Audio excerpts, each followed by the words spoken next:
Assalamualaikum warahmatullahi wabarakatuh. Apa kabarnya semua? Semoga kalian baik-baik saja. Kali ini saya akan membahas alur novel Donghua Swallowed Star. Tanpa basa-basi, yuk langsung disedot.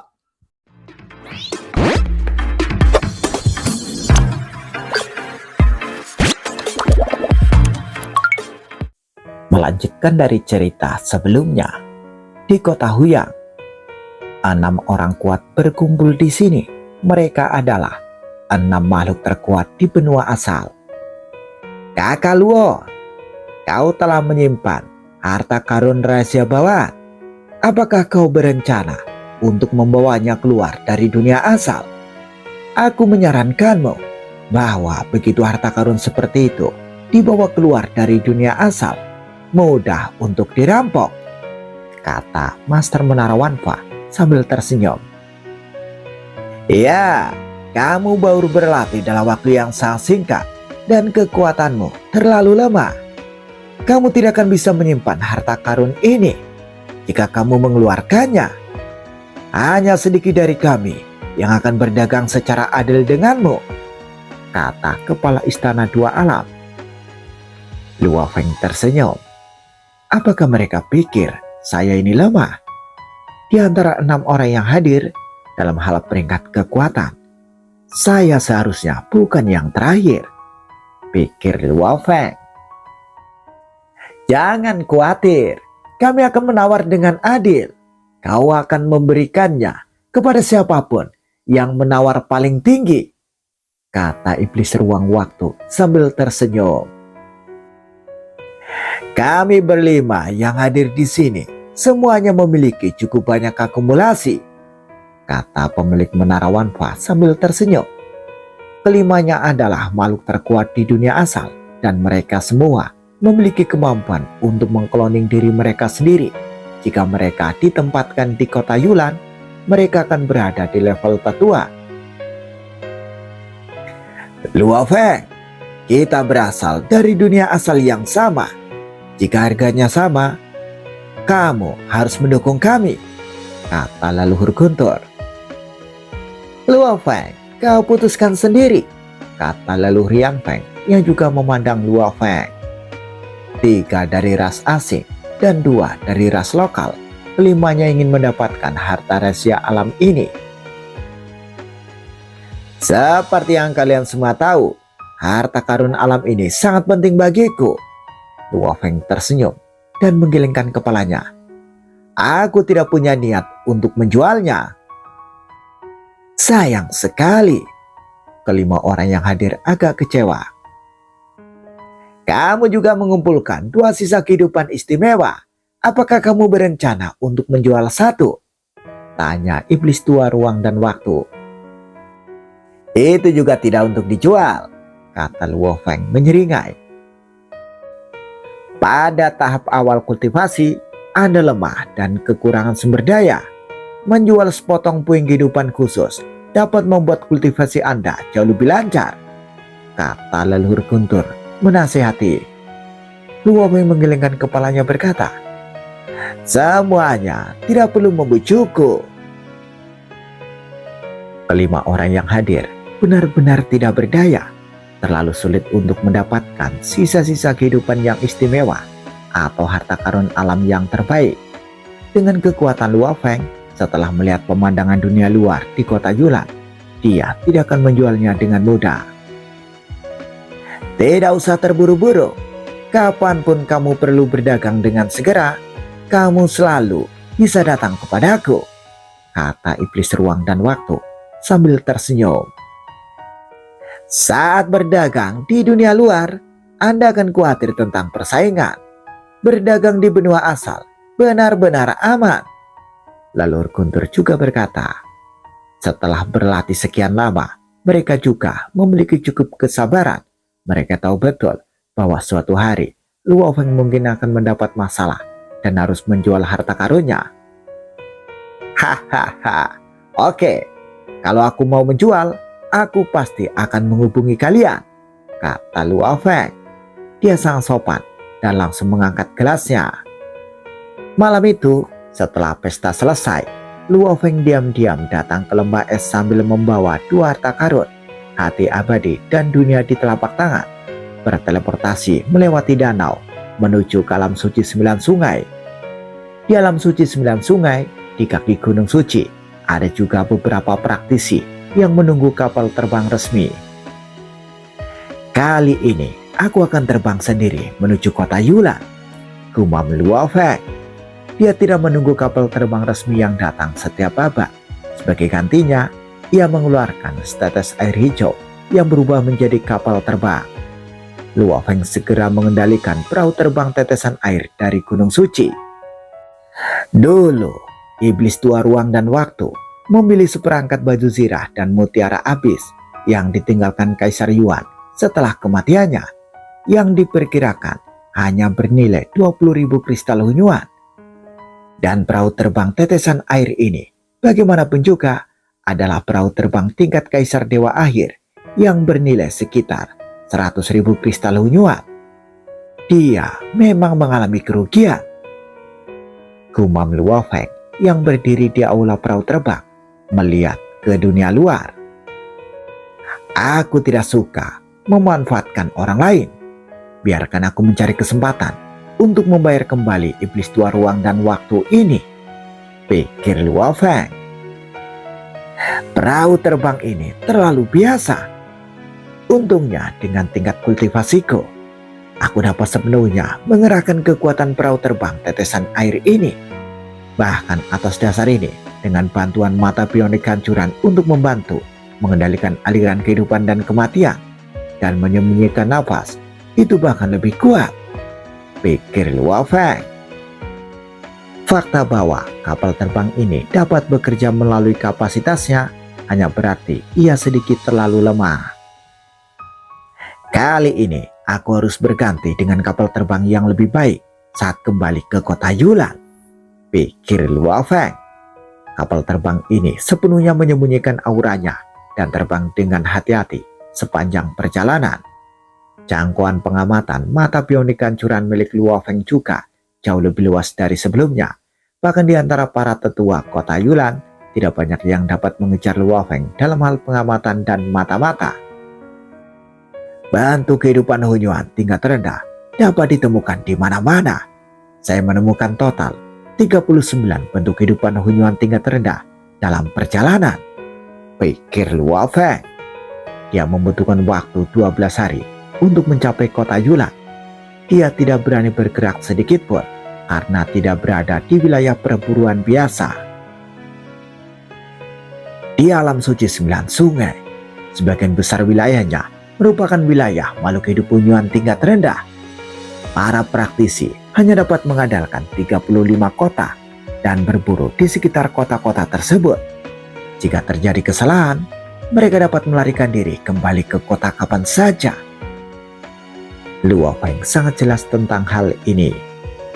Praktisi harus benar-benar memahami batasan wilayah perburuan. Ini adalah pelajaran yang dipetik dari kematian sejumlah besar praktisi. Kota Yulan.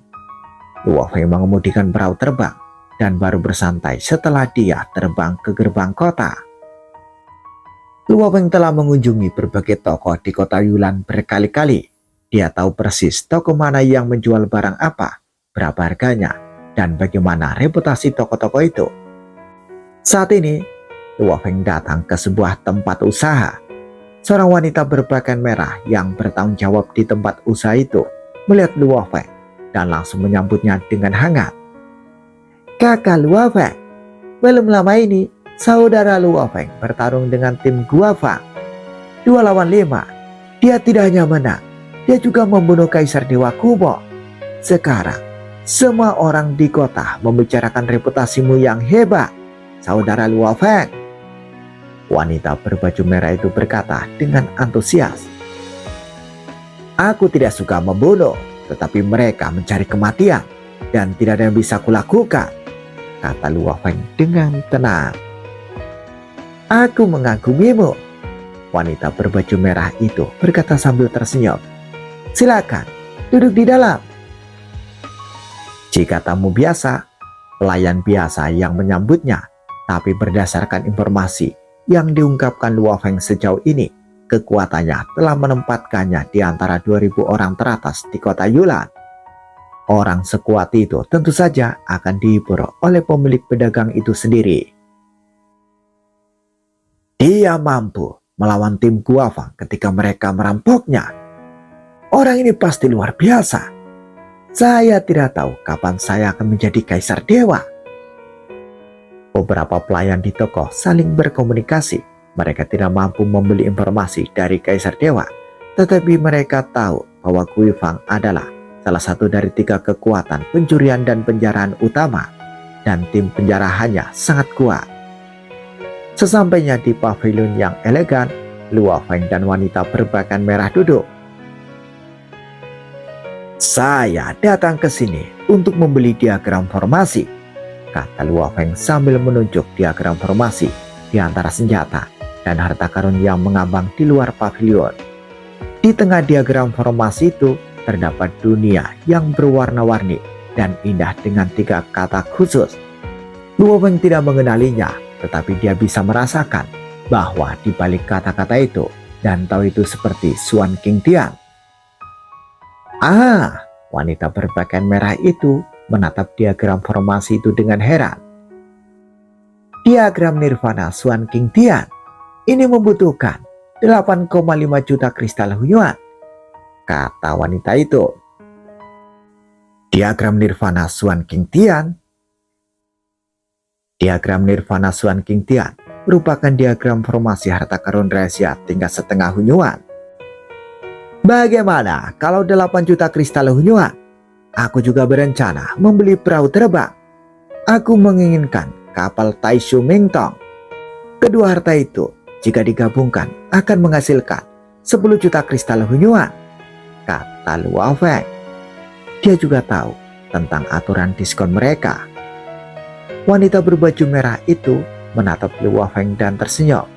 Biasanya diskon yang diberikan adalah 95%. Harga tawar-menawar ini jelas lebih rendah dari diskon 95%. Wanita berpakaian merah itu tersenyum dan berkata, "Baiklah, mari kita buat angka genap. Saudara Luo Feng, tolong jaga bisnis kami dengan baik di masa depan." Oke, Luo Feng mengangguk puas. Harta rampasan dari perburuan terakhir dan pembunuhan Kumo hanya menyisakan sekitar 10 juta kristal Hunyuan. Setelah pengeluaran ini, ia menjadi miskin lagi. Sekarang, aku perlu membeli harta karun rahasia tingkat setengah Hunyuan. Di masa depan, harta karun rahasia yang cocok untukku akan semakin sedikit. Luo Feng menggelengkan kepalanya sedikit. Dengan diagram Xuan King Tian, aku juga bisa menyiapkan formasi untuk lautan darahku yang tak berujung, pikir Luo Feng. Dengan bantuan diagram formasi ini, kekuatan lautan darah dapat ditingkatkan beberapa kali lipat. Kapal Taishu Mington ini adalah kapal yang berisi misteri kehidupan dan kematian, dan juga cukup konsisten dengan mata bionik ganjuran milikku. Luo Feng segera membayar 10 juta kristal Hunyuan dengan puas sebagai ganti kedua harta karun ini. Scene berganti. Kaisar Qing yang sedang menyendiri menerima pesan Luo Feng dan segera keluar. Saudara Luo Feng, kau keluar dari pengasingan secepat ini. Kaisar Qing terkejut. Bukankah kau mengatakan bahwa kau akan mengasingkan diri untuk waktu yang lama? Kami telah menyinggung Guifang dan kami tidak yakin apakah kami bisa keluar dalam waktu dekat. Luo Feng tersenyum tipis. Aku sangat yakin. Apakah kamu yakin? Kaisar Qing tercengang. Dia bertanya. Kami telah menyinggung wakil Master Guifang, Tianhe Yuanlao. Apakah kamu yakin bisa menghadapi Tianhe Yuanlao? Luo Feng mengangguk. Kaisar Qing hanya merasakan otaknya berdengung dan sedikit pusing. Dia menyadari apa arti angkukan Luo Feng. Apakah kau telah mencapai tingkat kaisar dewa yang tercerahkan tahap akhir? Tanya Kaisar Qing sambil menatap Luo Feng. Dia tidak dapat mempercayainya. Retret terakhirku telah menghasilkan beberapa terobosan. kata Luo Feng sambil tersenyum. Aku? Kau? Kaisar King tertegun dan tidak tahu harus berkata apa. Dia telah menyaksikan Luo Feng tumbuh dewasa. Saya pernah mendengar bahwa ada sekelompok kecil talenta terbaik di dunia yang sangat berbakat. Kaisar King memandang Luo Feng. Dan kali ini saya melihatnya sendiri. Luo Feng hanya tersenyum. Tidak peduli apa, merupakan suatu kehormatan bagiku untuk dapat bekerja sama dengan saudara Luo Feng untuk berburu. Kaisar King menghela nafas. Aku akan pergi berburu. Apakah kau mau ikut? Tanya Luo Feng. Tentu saja saya pergi. Kaisar King segera menjawab. Meskipun mereka sepakat untuk pergi berburu, Luo Feng dan Kaisar King perlu membuat beberapa persiapan. Luo Feng perlu membiasakan diri dengan diagram Suan King Tian yang baru dibeli, dan Kaisar King juga harus mempertimbangkan harta rahasia apa yang akan dibutuhkannya untuk menghadapi musuh yang kuat. Setengah abad kemudian, mereka berdua akhirnya berangkat.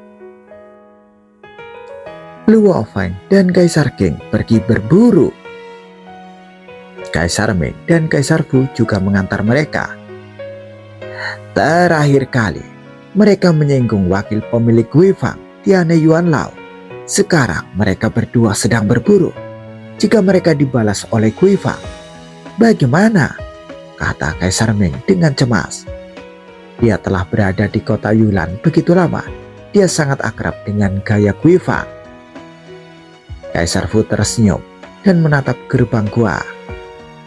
Karena mereka berani keluar, mereka pasti bisa mengatasinya. Jika tebakanku benar, hari-hari kita di kota Yulan akan lebih baik. Periode ini lebih dari 300 abad. Kaisar Ming tidak berani keluar dan Kaisar Fu juga tidak memiliki pekerjaan. Jadi ia berlatih menyendiri di dalam gua. Apakah kau begitu percaya pada mereka? Kata Kaisar Ming terkejut. Aku percaya pada Luo Feng, jawab Kaisar Fu. Kaisar Ming menatap Kaisar Fu dengan bingung. Tidakkah kamu menyadari? Kaisar Fu tersenyum berkata, saudara Luo Feng telah berlatih begitu lama, sehingga setiap kali dia mengambil inisiatif, dia pasti sangat percaya diri. Kaisar Ming memikirkannya dan menyadari bahwa memang itu benar. Hanya butuh 1000 zaman baginya untuk tumbuh dari dewa sejati abadi menjadi seseorang yang sebanding dengan Kaisar King. Kamu harus tahu bahwa sudah 1000 zaman sejak saudara Luo Feng datang ke kota Yulan, kata Kaisar Fu dengan lembut. Sumber daya pelatihan di sini lebih baik. Secara logika, saudara Luo Feng hanya akan maju lebih cepat. Para leluhur mengatakan bahwa saudara Luo Feng adalah reinkarnasi dari ras alien atau dia memiliki bakat yang mengerikan, kata Kaisar Fu. Dari apa yang kulihat sekarang, seharusnya yang terakhir kita hanya perlu menunggu kabar baik dari sini. Kaisar Fu tersenyum. Di sisi lain, Luo Feng dan Kaisar King menaiki perahu terbang hitam dan langsung menuju gerbang terluar kota Yulan. Berdengung, seluruh kota Yulan dilindungi oleh berbagai sistem pertahanan berwarna-warni, dan ada juga gelombang tata liat yang menyapu seluruh kota berulang kali, yang dapat digunakan untuk menentukan lokasi setiap penduduk. Luo Feng dan Kaisar King berada di kapal terbang yang sama menuju gerbang kota timur. Pesan ini tentu saja disampaikan kepada wakil pemilik Guifang, Tianhe Yuanlao. Di kota Yulan, selama Anda bersedia membayar cukup, organisasi intelijen dapat menyinkronkan informasi terbaru kapan saja. Mereka berdua pergi keluar bersama. Tetua Tianhe duduk di sana dan perlahan membuka matanya. Pupil matanya menyempit dan tatapannya setenang air. Kamu baru tidak pergi berburu selama lebih dari 300 abad. Kamu benar-benar tidak sabaran, kata Tetua Tianhe sambil tersenyum lembut dan segera memanggil seseorang bawahan. Sosok kabut abu-abu muncul di luar rumah. Sosok kabut abu-abu itu menatap tetua Tiana dengan mata hijau dan memberi hormat. Wakil Master. Oh ya, tetua Tiana tersenyum dan memberi perintah. Lu Feng dan Kaisar King sedang mengemudikan perahu terbang ke gerbang timur. Lu Feng dan Kaisar King sedang mengemudikan perahu terbang ke gerbang kota timur. Kamu pergi ke sana dan kunci posisi mereka. Tunggu sampai mereka jauh dari kota, lalu beritahu aku. Ya, Buya menjawab dengan hormat dan menghilang tanpa suara. Penatua Tiana Berado. Bahkan jika mereka berdua berasal dari dunia asal, mereka hanya berada di level Kaisar Dewa tingkat menengah dan mungkin relatif miskin. Bahkan jika mereka pergi berburu dan membawa harta karun yang paling cocok untuk diri mereka sendiri, diperkirakan mereka hanya bernilai puluhan juta kristal Hunyuan. Tujuan utama tetua Tiana adalah untuk mengintimidasi. Jika kamu berani menyinggung perasaanku di kota Yulan, kamu harus membayar harga yang pantas. Tatapan mata tetua Tiana dingin. Scene berganti. Di dalam perahu terbang hitam. Begitu kita meninggalkan gua itu, organisasi intelijen kota Yulan seharusnya sudah mengetahuinya. Dan Guifang juga seharusnya sudah mengetahuinya. Pakar dari Guifang mungkin telah mengikuti kita, kata Luo Feng sambil menatap Kaisar King di sampingnya. Hahaha, saudara Luo Feng percaya diri. Apa yang harus aku takutkan? Kata Kaisar King sambil tersenyum. Saudara Luo Feng, kita harus menjelaskannya sebelum kita meninggalkan kota. Perburuan ini akan bernilai 19 poin. Kaisar King memandang Luo Feng. Ini mungkin terakhir kalinya kamu dan aku bekerja sama untuk berburu. 19 poin, aku sudah memanfaatkannya. Dalam keadaan normal, seorang Kaisar Dewa tercerahkan di tahap akhir tidak akan membawa Kaisar Dewa tercerahkan di tahap tengah untuk berburu. Karena ada kesenjangan dalam kekuatan kedua belah pihak. Baiklah, Luo Feng menjawab sambil tersenyum. Seperti yang kau katakan. Kedua belah pihak sangat bangga dan tidak mau mengambil terlalu banyak keuntungan dari pihak lain. Luo Feng juga mengetahuinya setelah perburuan ini selesai dan Luo Feng memperlihatkan kekuatan yang sebenarnya.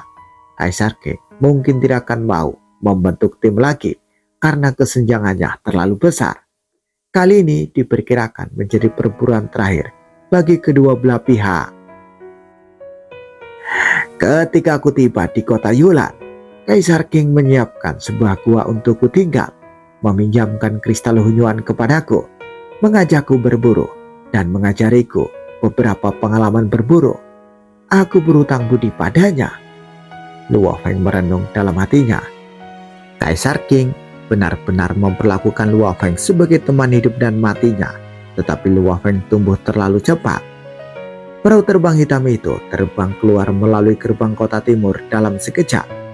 Tidak jauh dari gerbang kota timur, sosok berkabut abu-abu tengah memandangi perahu terbang hitam. Mereka sedang keluar kota, kata Buya yang melihat dari jauh.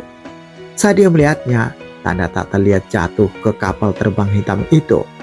Buya juga mengendarai perahu terbang dan menjaga jarak yang cukup dari belakang sebelum meninggalkan kota.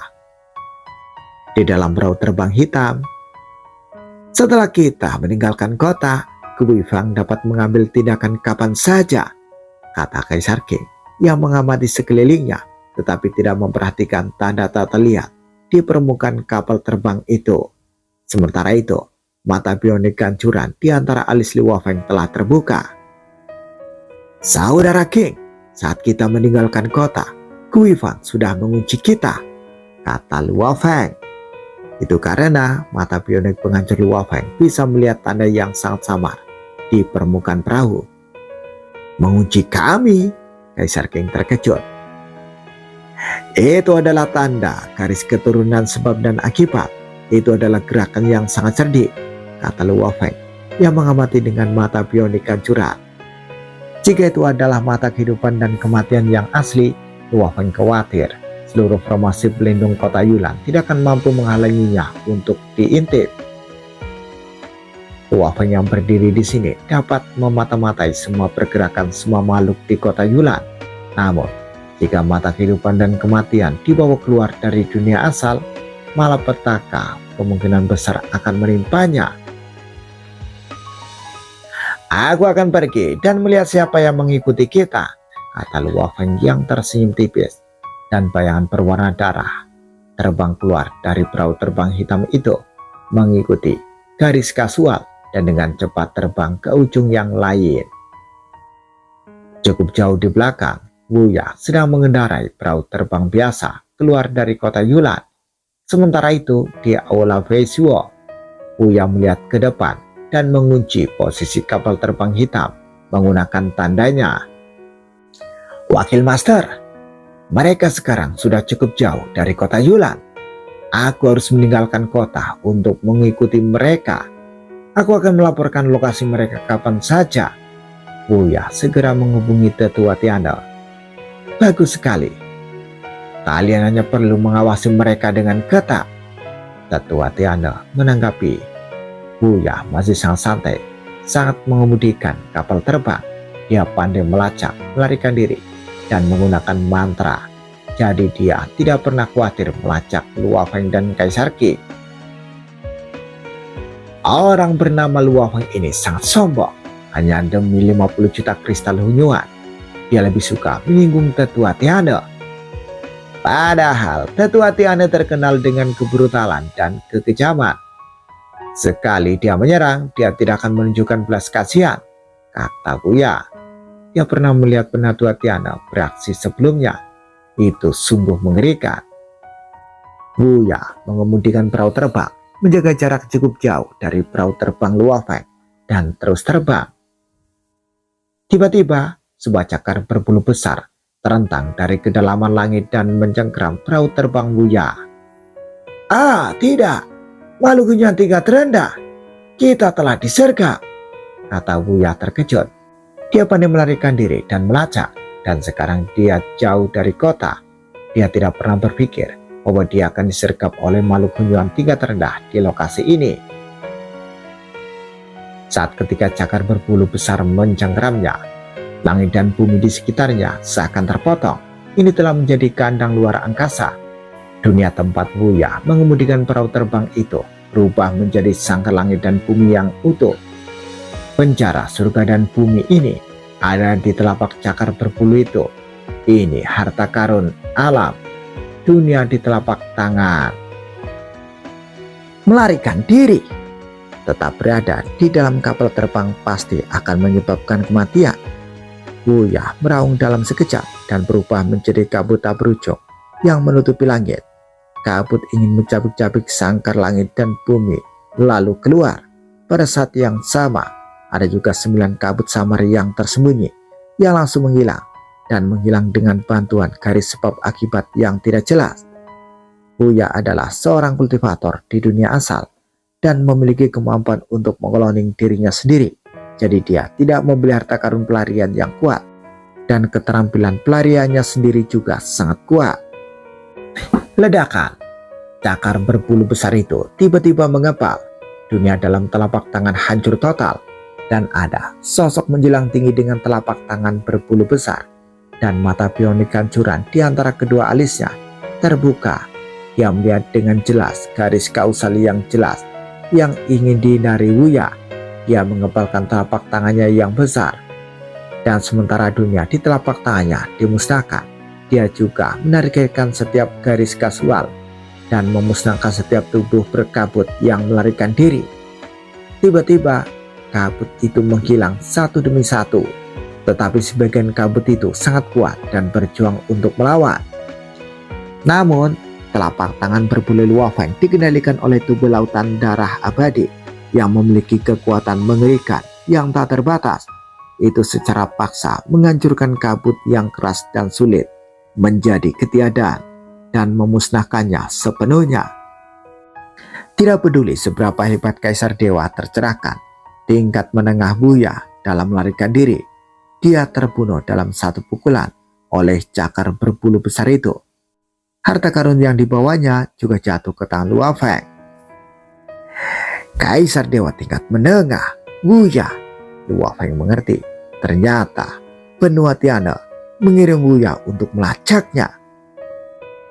Harta karun rahasia alam dunia dalam telapak tangan ini memang sangat kuat, gumam Luo Feng sambil menatap telapak tangannya yang berbulu dengan penuh kepuasan. Dengan kekuatanku, bahkan dengan tubuh lautan darah yang tidak bisa dihancurkan, aku akan membutuhkan 3 hingga 5 gerakan untuk membunuh Wuya tanpa alam telapak tangan. Dengan alam telapak tangan, 1 gerakan saja sudah cukup, kata Luo Feng yang cukup puas. Luo Feng menguncang tubuhnya dan berubah menjadi bayangan merah darah yang menyatu dengan dunia dan menghilang. Bersambung bagaimana kelanjutan kisahnya, tunggu jawabannya di episode selanjutnya. Dadah, semoga paham.